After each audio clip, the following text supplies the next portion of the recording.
बंगाल में ममता बनर्जी और शुभेंदु अधिकारी की रैली है और इसे लेकर वहां पर जिस तरह की तस्वीर बनती दिखाई दे रही है उसमें देखिए नई जो तस्वीर सामने आ रही है, विवादित बयान ममता बनर्जी ने दिया है। बीजेपी को माओवादियों से भी खतरनाक ममता बनर्जी बता रही है। पुरुलिया की रैली में ये बयान ममता बनर्जी ने दिया, जहां पर उन्होंने माओवादियों से भी खतरनाक बीजेपी को बताया है। केंद्र में इस वक्त बीजेपी की सरकार और जो पश्चिम बंगाल की लड़ाई है वहां पर बीजेपी और टीएमसी जिस कदर एक दूसरे पर आरोप प्रत्यारोप लगा रहे हैं, उसमें सबसे बड़ा बयान ये ममता बनर्जी का अब तक आया है, जब वो माओवादियों से तुलना कर रही हैं बीजेपी की। बंगाल की धरती से सियासी पराक्रम की तस्वीरें आने लगी हैं। इस बार टीएमसी और बीजेपी अपना चुनावी दांव मजबूती के साथ चल रही हैं। सत्ता की कुर्सी पर कब्जा करने के लिए नेता जमकर पसीना बहा रहे हैं, लेकिन एक बड़ा दांव केंद्र सरकार ने चला है। नेताजी सुभाष चंद्र बोस की जयंती पर हर साल पराक्रम दिवस मनाया जाएगा।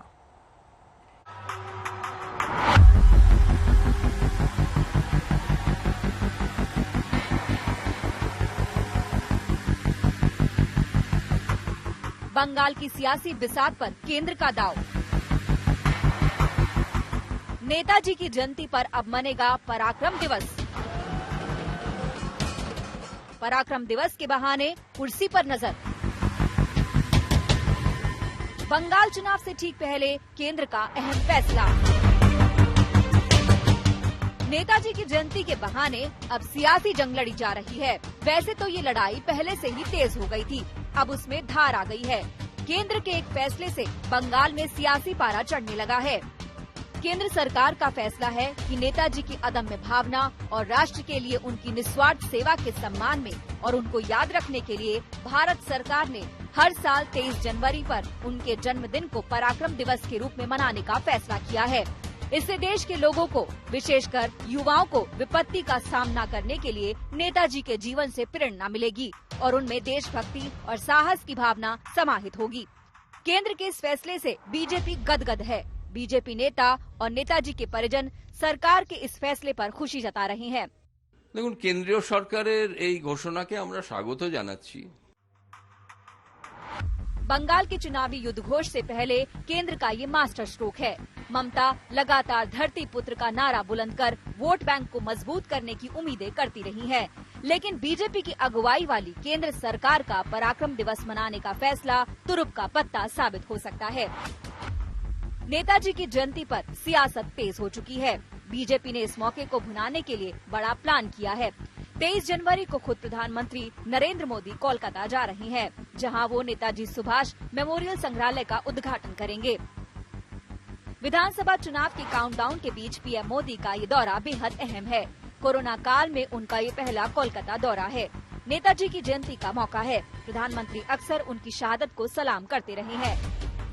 2 महत्वपूर्ण स्मारकों का दर्शन करने का मुझे सौभाग्य मिला है।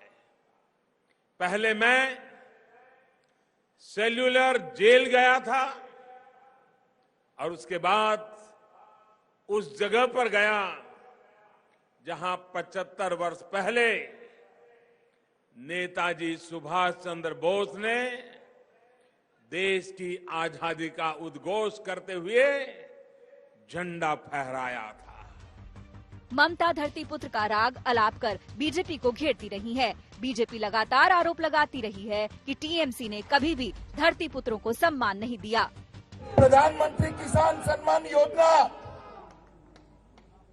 नरेंद्र भाई जब लेकर आए, विपक्ष के सारे नेता, ये राहुल बाबा समेत सारे नेता कहते थे कि किसानों का ऋण माफ करो। 10 साल तक कांग्रेस की सरकार रही, यूपीए की सरकार रही। 10 साल में उन्होंने 60,000 करोड़ का ऋण माफ किया था। नरेंद्र मोदी जी ने 2.5 साल के अंदर ही 10 करोड़ किसानों को 95,000 करोड़ रुपया सीधा इसके बैंक अकाउंट में डाला।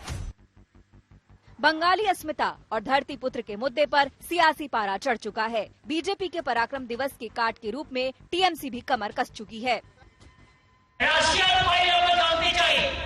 नेताजी सुभाष चंद्र बोस বিমানে মারা যান এটা আমাদের বিশ্বাস।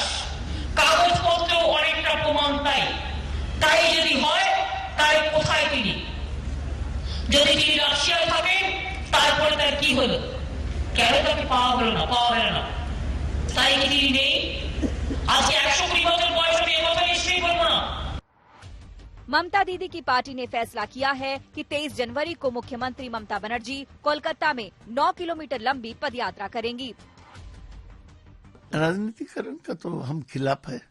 हमने बोला कि नेताजी को श्रद्धा प्रकट करना है तो ठीक ढंग से करना है। इस साल से नेताजी का जन्मदिन नेशनल हॉलिडे घोषणा किया जाए। हम खुशी नहीं है कि चुनाव के कई महीने आगे अचानक ये सिद्धांत घोषणा किया सेंट्रल गवर्नमेंट ने, तो हम ये बात लोगों के सामने उठाएंगे। नेताजी सुभाष चंद्र बोस की जयंती पर सियासी चाल तेज हो गई है। केंद्र में मोदी सरकार और राज्य में ममता बनर्जी दोनों ही यह चाहते हैं कि सुभाष चंद्र बोस की 125वां जन्म जयंती बड़ी धूमधाम से मनाया जाए। जहां केंद्र सरकार ने ऐलान कर दिया है कि वो दिन पराक्रम दिवस के रूप में मनाया जाएगा, वहीं ममता बनर्जी चाहती है कि पश्चिम बंगाल के लोग वो दिन देश प्रेम दिवस के रूप में उनको याद करे। साफ हो चुका है कि 2021 के चुनावी महारण से पहले दोनों ही पार्टियां बंगाल के मनुष्यों को लेकर सियासत में जुट गई है। कैमरा पर्सन प्रवीण विश्वास के साथ इंद्रजीत, आज तक, कोलकाता। सिंगुर नंदीग्राम छाड़ा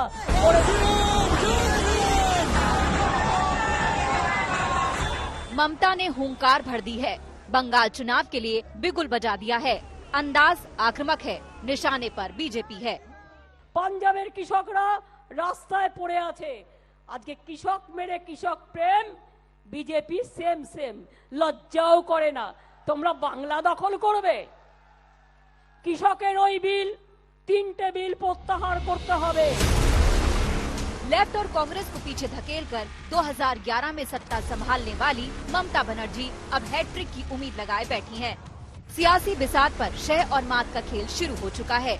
ममता पूरी सावधानी के साथ कदम बढ़ा रही है। उसी सोची समझी रणनीति का हिस्सा है ममता का नंदीग्राम दाव। আমার কাছে একটা লাকি জায়গা কেন বলুন তো 2016 ইলেকশনের আগে আমি নন্দীগ্রাম থেকেই আমি আমার ইলেকশন ঘোষণা করেছিলাম। আমি আজকেও এসছি নন্দীগ্রামে। নন্দীগ্রাম থেকে তৃণমূল কংগ্রেস 2021-এ জিতবে এবং 2021 মনে রাখবেন নন্দীগ্রাম থেকেই শুরু হলো জেতার পালা। তাই তৃণমূল কংগ্রেস এই নির্বাচনে জয়লাভ করবে। নন্দীগ্রাম থেকে শুরু করে প্রত্যেকটা সিটে তৃণমূল কংগ্রেস জয়ী হবে। एक दिन पहले ही नंदीग्राम की जमीन पर ममता ने कसम खाई कि वो इस मिट्टी का कर्ज चुकाएंगी। भरी सभा में मुख्यमंत्री ने ऐलान कर दिया कि वो नंदीग्राम से चुनाव लड़ेंगी। ये वही नंदीग्राम है जहां टीएमसी के बागी और अब बीजेपी का चेहरा बन चुके शुभेंदु अधिकारी का वर्चस्व माना जाता है।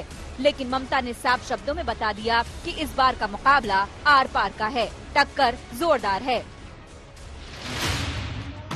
भवानीपुर से चुनाव लड़ने वाली ममता के इस चुनावी फैसले से बीजेपी हैरान है।